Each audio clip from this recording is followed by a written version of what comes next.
Shalom, selamat pagi jemaat Gemindo Nazaret dan sahabat Embun Pagi yang dikasihi Tuhan. Kita kembali bertemu di pagi ini dengan tubuh yang sehat dan tetap merasakan berkat Tuhan. Saudara-saudara yang dikasihi Tuhan, dalam melakukan segala hal, terlebih khusus dalam melayani Tuhan, dibutuhkan sebuah komitmen. Penatua Adolf Malalantang akan memandu kita dalam renungan di pagi ini.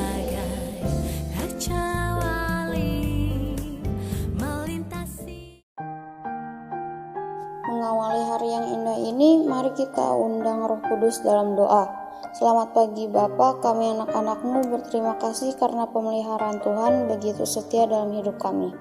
Saatnya kami akan membaca firman-Mu, kiranya apa yang kami terima saat ini dapat menjadi berkat di dalam hari-hari kami. Hanya dalam nama Tuhan Yesus kami alaskan doa ini. Amin. Shalom Bapak Ibu Saudara-saudara yang kekasih di dalam Tuhan kita Yesus Kristus.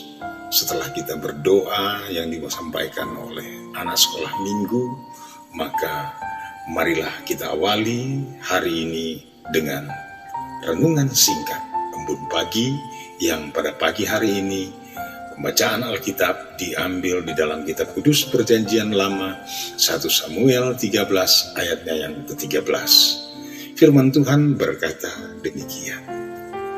Kata Samuel kepada Saul, "Perbuatanmu itu bodoh. Engkau tidak mengikuti perintah Tuhan Allahmu yang diperintahkannya kepadamu. Sebab sedianya Tuhan mengokohkan kerajaanmu atas orang Israel untuk selama-lamanya." Demikian pembacaan firman Tuhan. Bapak, Ibu, Saudara yang kekasih di dalam Tuhan kita Yesus Kristus, tema renungan kita di pagi hari ini adalah tidak lagi memegang komitmen. Bapak, Ibu, Saudara yang kekasih di dalam Tuhan, di zaman sekarang ini tidaklah mudah kita menemukan orang yang benar-benar memiliki komitmen terhadap sesuatu hal. Umumnya, orang mau melakukan komitmen yang penuh apabila diiming-iming dengan upah atau hadiah ataupun bonus. Orang juga melaksanakan komitmen kadang-kadang tergantung moodnya. Tapi ketika moodnya lagi turun, maka orang itu pasti akan redup juga komitmennya. Tetapi bagi orang yang punya komitmen yang kokoh, pasti tidak akan mempunyai alasan apapun itu untuk berhenti di tengah jalan meskipun ada rintangan, halangan yang akan dia hadapi, dan komitmen yang dia pegang itu pasti dia tidak akan ingkari. Nah, Bapak Ibu yang kekasih, komitmen adalah kata yang sering kita dengar. Komitmen adalah hal yang sangat dibutuhkan di dalam meraih kesuksesan. Seorang pelajar ketika dia mempunyai komitmen, dia pasti akan tetap terus belajar. Komitmen saya harus mencapai S1 dulu. Setelah S1 selesai, saya harus mencapai S2, S3. Itu seorang pelajar.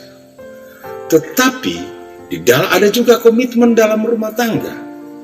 Komitmen ketika membangun hubungan rumah tangga, membentuk suatu keluarga, ada komitmennya. Demikian juga dengan komitmen-komitmen yang lain di dalam berorganisasi maupun di dalam kehidupan kita sehari-hari, pasti akan ada komitmen. Orang juga bisa dengan mudah mengucapkan komitmen.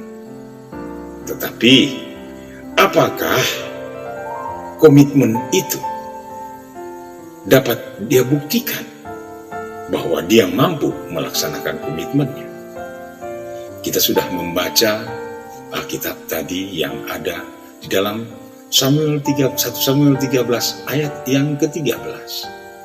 Saul adalah raja Israel yang pertama, yang pada awalnya tampak hebat dan berkomitmen untuk tetap hidup taat. Tetapi yang menjadi komitmennya ketika menjadi raja Israel itu tidak terrealisasi. Lalu Saul ditegur oleh Samuel. Saat ditegur, bukan menyesali perbuatannya, malah dia tidak terima teguran dari Samuel. Inilah salah satu contoh bagi kita selaku orang percaya yang memegang komitmen dalam berjemaat, komitmen dalam pelayanan. Saya sudah mempunyai komitmen ketika saya membentuk satu keluarga di gereja ini. Saya punya komitmen untuk tetap berada di dalam gereja ini. Tindakan Saul ini menyakiti hati Tuhan. Akibat apa yang dialami oleh Saul? Ketika dia tidak memegang komitmen, justru Saul ditolak oleh Tuhan sebagai raja Israel. Oleh karena itu, sebagai umat Tuhan yang percaya, sebagai umat Tuhan yang punya komitmen, ketika kita sudah dibaptis, ketika kita sudah di sini jemaat, siapapun kita, apapun jabatan pelayanan yang kita sedang jalani, apapun pekerjaan dan usaha yang kita lakukan saat ini, mari kita pegang komitmen untuk melakukan semua dengan baik sampai tuntas. Jangan berhenti atau jangan stop di tengah jalan. Karena orang yang punya komitmen tidak akan berubah sikapnya apapun keadaan. Tuhan Yesus memberkati kita semua. Amin. Mari kita berdoa. Terima kasih Bapa di surga, Engkau adalah Bapa yang maha baik. Engkau sudah mengingatkan kami akan komitmen yang sudah kami ucapkan. Oleh karena itu ya Tuhan, ingatkan terus kami dan ajarkan terus kami ketika kami berkomitmen sebagai seorang pelajar, ketika kami berkomitmen sebagai seorang mahasiswa, ketika kami berkomitmen sebagai seorang pekerja, ketika kami berkomitmen menjadi sebagai seorang pelayan. Ajarkan kami Tuhan agar supaya kami bisa mengendalikan diri kami sehingga kami boleh tetap pada komitmen kami untuk menyelesaikan apa yang sudah menjadi tugas dan tanggung jawab kami. Biarlah ya Bapa di surga, Engkau berkenan atas kami agar supaya ketika kami lalai, kami bersedia Engkau untuk menegurnya. Ampuni kami ya Bapa di surga, pimpin sepanjang perjalanan hari ini. Kami serahkan hari ini ke dalam tangan-Mu yang penuh kasih untuk menuntun dan mengarahkan langkah kami di dalam kami menjalankan komitmen. Terpujilah Engkau Bapa di surga, Engkau Allah yang Bapa yang baik.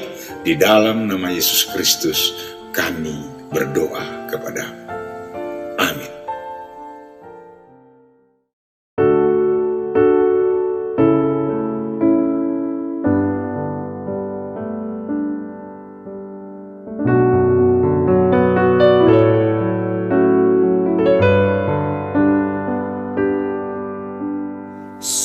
seperti wanita mengurapimu, menangis di bawah kakimu. Demikian hidupku mau mengasihimu, Yesus, Engkau baik bagiku. Sampai akhir ku menutup mata, ku tetap setia menanti janjimu, sampai ku dapatkan mahkota kehidupanku. Ku tetap setia untuk melayanimu.